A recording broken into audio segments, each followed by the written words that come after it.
Keir Starmer has ignited a political firestorm with his latest remarks, accusing those calling for a public inquiry into grooming gangs of jumping on the far-right bandwagon. His comments have drawn fierce backlash, with Robert Jenrick, the Shadow Justice Secretary, delivering a scathing rebuke that has sent shockwaves through Westminster. The tensions between justice for victims and the perceived dangers of politicising sensitive issues have come to a head, and Jenrick isn't holding back. Check out this moment where Jenrick unleashed his fury over Starmer's remarks, labelling them an outrageous smear. I thought it was the most outrageous smear. Look, millions of people across our country want to see justice for the victims. What we're talking about here is thousands, perhaps tens of thousands of vulnerable young girls who were tortured and raped in the most horrific, evil manner in towns and cities the length and breadth of our country. And to hear the Prime Minister smearing those of us who want to see the truth emerge, I thought was absolutely disgusting. And more than just that, this was the same attitude that got us into this mess in the first place. It's because people like Keir Starmer have said you should turn a blind eye for fear of political correctness, that we have seen this happen time and again, decade after decade. Well, it has to end. Robert, why didn't it begin? Why didn't the inquiry report, why didn't you act on it as a previous government? I mean, the accusation also from Labour is, fine, at least we're doing something about it, and they accuse your Conservative government of not bothering.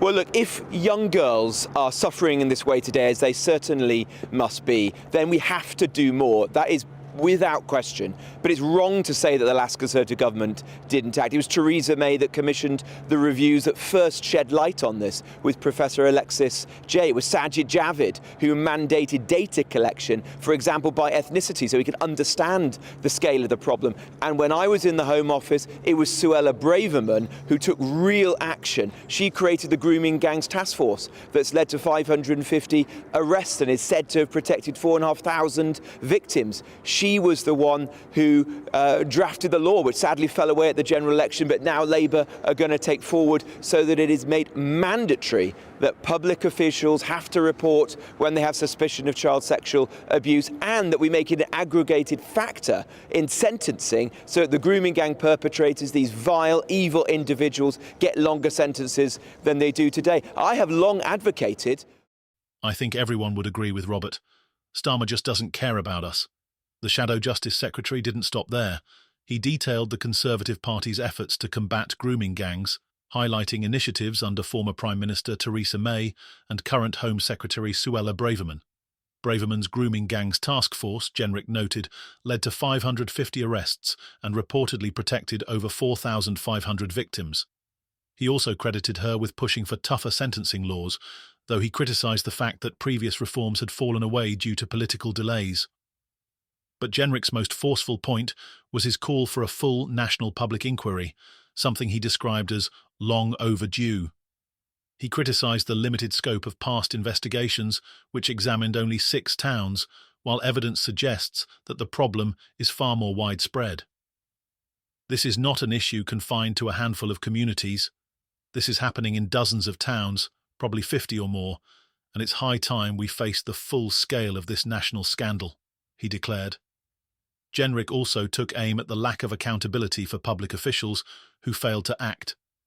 He expressed outrage that, despite overwhelming evidence of negligence, not a single one has been prosecuted so far. This failure, he argued, represents a deeper institutional rot that must be addressed if justice is to be achieved. The backlash against Starmer isn't just limited to Westminster. Oldham councillor Brian Hobbin, who has been vocal about the failures in addressing grooming gangs in his area, weighed in on the controversy. In his own interview with GB News, Hobbin revealed how he was met with resistance when calling for an inquiry after taking office in 2019. "I was told to consider community cohesion," Hobbin said, clearly frustrated. "What about justice for the victims? What about the families whose lives have been torn apart?" Hoban's remarks highlighted a sentiment that resonates deeply within affected communities. He argued that avoiding the issue in the name of political correctness has only deepened divisions, creating mistrust and resentment. He didn't mince words when drawing a stark comparison. If this were Pakistani girls being groomed and raped by gangs of white men, the response would have been completely different. The fact that these crimes were allowed to fester for so long says a lot about our political priorities. Hobin revealed that he has received support for his stance from unexpected quarters, including members of the Pakistani and Muslim communities in Oldham. People from all backgrounds have approached me and said, "Please, carry on pursuing this. It's not just about justice for the victims, it's about restoring trust in our society." Meanwhile, the controversy has taken another turn, with revelations about Keir Starmer's spending habits. Reports have emerged that Starmer spent nearly £80,000 of taxpayers' money to redecorate the Downing Street media briefing room, removing its Tory blue decor. This revelation has left many questioning Labour's priorities, especially given the party's past criticism of Boris Johnson's £2.6 million refurbishment of the same space. Angela Rayner, Labour's Deputy Prime Minister, had previously lambasted the expenditure under Johnson, calling it a vanity project and accusing him of picking the pockets of NHS workers. Now, Starmer finds himself on the receiving end of similar criticism. While the redecoration cost is a fraction of Johnson's controversial project, the timing and optics have not gone unnoticed.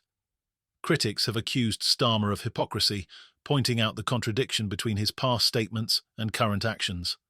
This series of controversies comes at a pivotal moment for Labour, as the party seeks to solidify its position ahead of the next general election.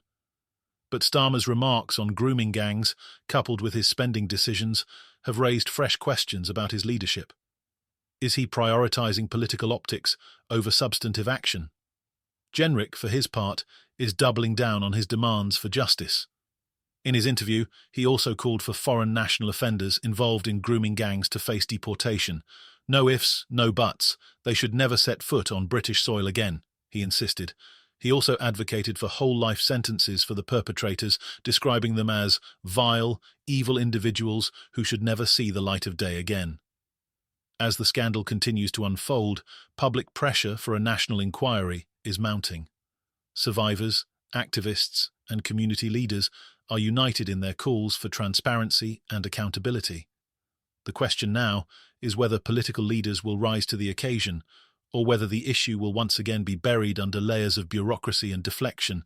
One thing is certain, this is not an issue that will quietly go away.